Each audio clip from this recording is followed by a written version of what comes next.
একজন সুস্থ সবল মানুষ যখন মৃত্যুবরণ করে, মৃত্যুর পরে মানুষের শরীরের 90 দিনের মধ্যে যে ধরনের পরিবর্তন আসে, একবার বলি বন্ধু, যদি বিবেক থাকে, আকল থাকে, ভালো করে বুঝে নিয়েন, 6 দিনের মাথায় ওই মানুষটার নখগুলো খসে পড়বে।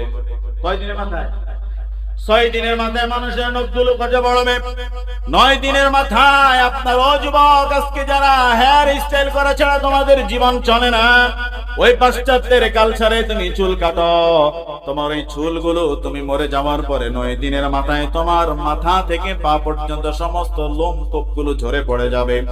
17 দিনের মাথায় তোমার পেট ফেটে যাবে, এটা পোকার খাদ্য হয়ে যাবে। মুসলমান, বিজ্ঞানের যুগ, ইউটিউবে চার্জ করো, ক্রমভাবে চার্জ করো, একজন মানুষ মৃত্যুবরণ করলে তার শরীরের কি পরিমাণ পরিবর্তন ঘটে যায় তোমাকে ভিডিও আকারে তোমার সামনে দিবে রে ভাই। একবারের জন্য কি বুঝো না রে মন? পৃথিবীর জমিনে রব্বুল আলামিন তোমাকে পাঠিয়েছে, এমন মানুষ তো পৃথিবীর জমিনে মারা যাওয়ার 10 বছর পরে নদী ভাঙ্গনের পরে যখন কাপনের কাপড় দেখা যায়, ওই কাপনের কাপড়ে 1 ইঞ্চি পরিমাণ নষ্ট হয় না। কাপনের কাপড় খোলার পরে দেখেন মসজিদের ইমামকে যেইভাবে দুনিয়াতে দেখছে, তার চাইতে এখন বর্তমানে তার চেহারা বেশি সুন্দর।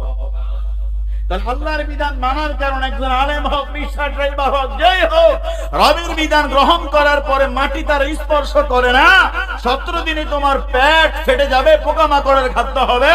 60 দিনের মধ্যে তোমার শরীরে কোনো গোশত থাকবে না, তোমার শরীর কঙ্কাল হয়ে যাবে।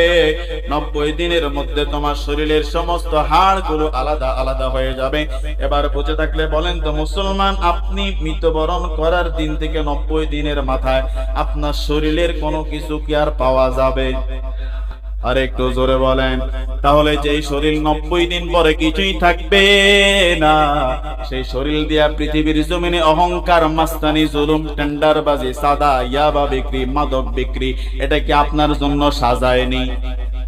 এই কাজটাকে আপনার দ্বারা কি মানায়নি? আল্লাহ তাআলা আমাদের সবাইকে হেফাজত করেন। জবান করে পড়ে আমিন।